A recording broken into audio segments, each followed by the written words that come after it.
Welcome to the first week of Writing in the Sciences. I'm Sainani from Stanford University. For those of you who have been in a course with me before, welcome back. For those of you who are new, it's great to have you. This first week, I'm going to do a small introduction, and then we'll jump right into some key principles of effective writing. Some of the goals I have for this course, I'm hoping to get you to rethink your approach to writing, to rethink your writing process, and I'm also hoping to ease some fears that you may have around writing. So this first module is going to address some of those.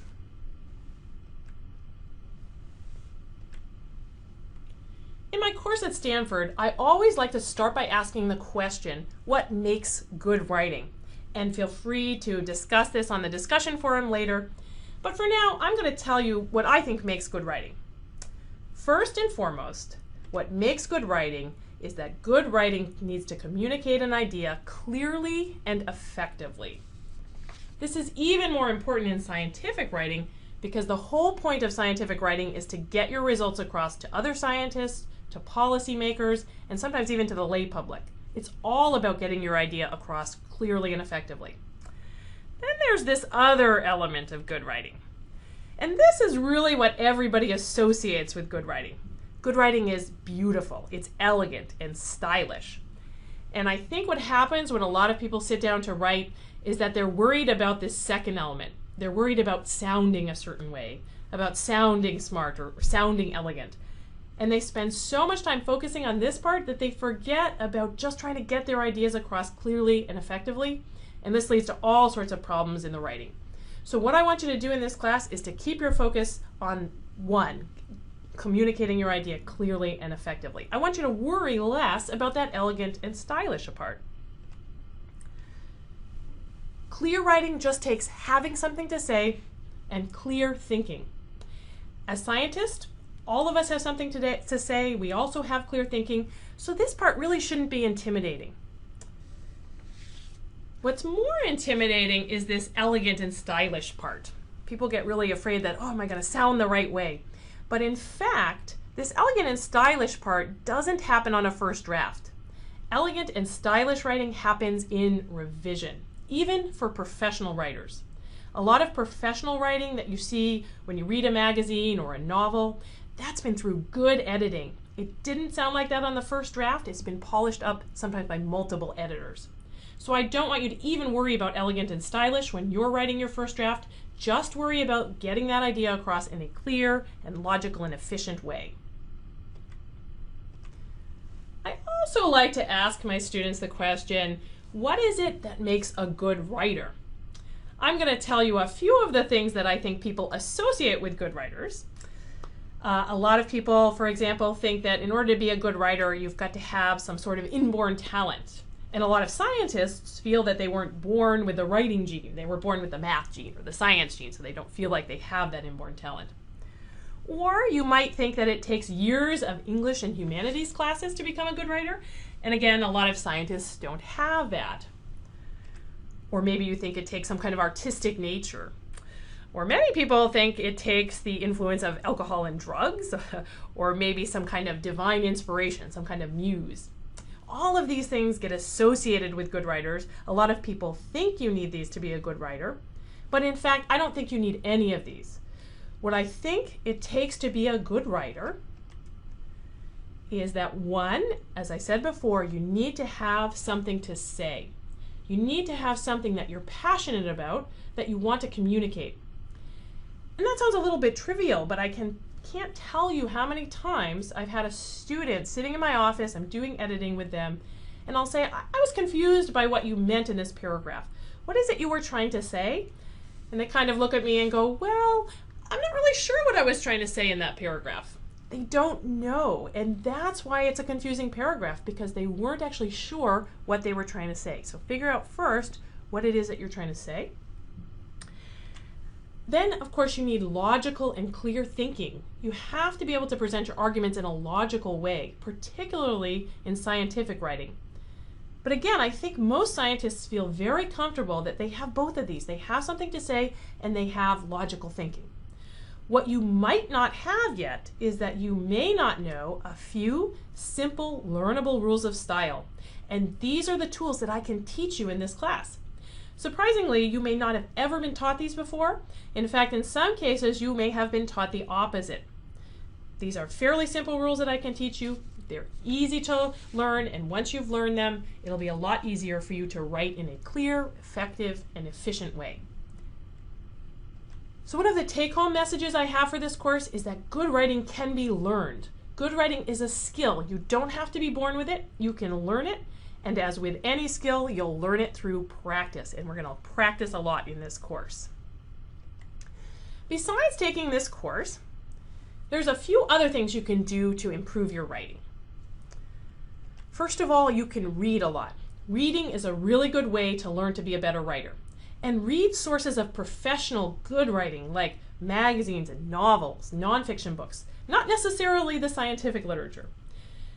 Actually, your first assignment for this course is to go home this week and find time to read something that you wouldn't have had time to read otherwise. Make some time to read something, even if it's just a magazine. And pay attention to how professional writers write. Pay attention to some of the tricks they use and try to imitate them. Do as much reading as you can outside of the scientific literature while you're taking this course. If you have time, as I said, writing is a skill, so the more you practice, the better you're going to get. If you have a little time at the beginning or end of each day, try to write in a journal. It can be an old-fashioned journal or an electronic journal, but try to spend a few minutes just practicing some of the techniques that we're going to talk about in this course. I also want you to let go of some academic writing habits, some bad habits that you may have picked up by being in academia too long. I call this the deprogramming step. I'm going to try to break you of some of those bad habits. I'm going to point them out to you. A really good tip before you sit down to write about your research is try to talk it out with somebody, a friend who's not necessarily in your discipline. Oftentimes when we talk about our research, we do it in a more conversational tone. We talk in more simple terms. We actually present our ideas better than when we sit down to write. So talking it out first can really help. Another thing that I'm going to emphasize in this course is that I want you to actively try, when you sit down to write your manuscript, to actively try not to bore your reader. And that might sound funny, but we are all in the same boat here because we all have to read the scientific literature. You've probably had the experience where you've got this stack of scientific papers that you've got to read. They're sitting on your desk and you're dreading reading them because you know they're going to be tedious and they're going to be hard to get through and they're going to be dull. But the scientific literature doesn't have to be that way. We can write in a more engaging and lively and interesting way. So I'm going to try to get you to write in that way in this class. Next, stop waiting for inspiration. I have lots of students who tell me, well, I can only write on certain days when I feel inspired, when the moon is in a certain alignment and I had enough sleep, and they have all of these excuses why they can't write today. Of course, this is just a procrastination technique. You don't need any special muse or inspiration to be able to write. You do need to be prepared to write, and that's something that we're going to talk about in this course, but you don't need some kind of special inspiration. So just get over this notion that you have to be inspired in and get yourself to sit down and write. Another thing that I think is really important to realize is that writing is hard for everyone.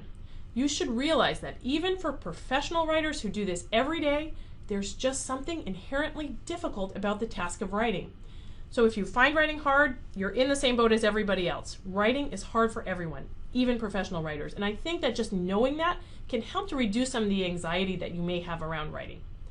Also in this course, I'm going to try to give you a lot of tips to help make your writing easier. I'm also going to emphasize revision in this course. A lot of scientists don't spend enough time on revision. They really worry over the first draft. They try to get it perfect on the first draft, and they don't give enough weight to revision.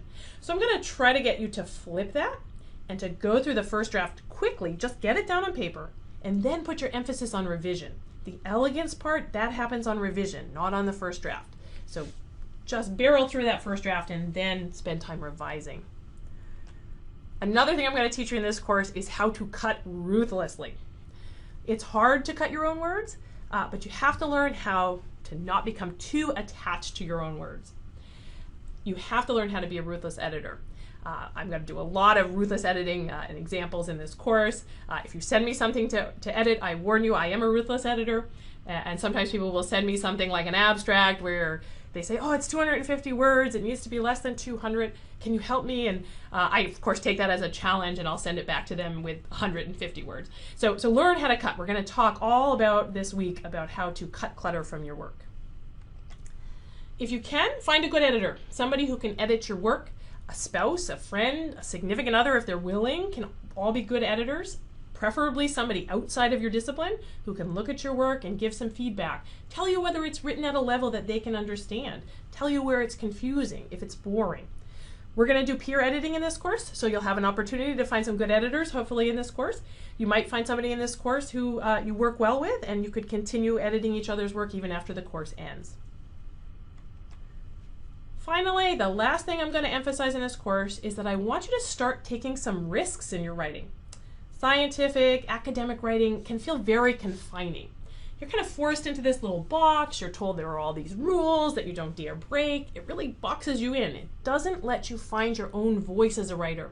So I'm going to encourage you to take some risks. Go ahead and put something in your writing that's a little bit funny. Put something that's provocative. I want you to take some risks and find your own voice as a writer.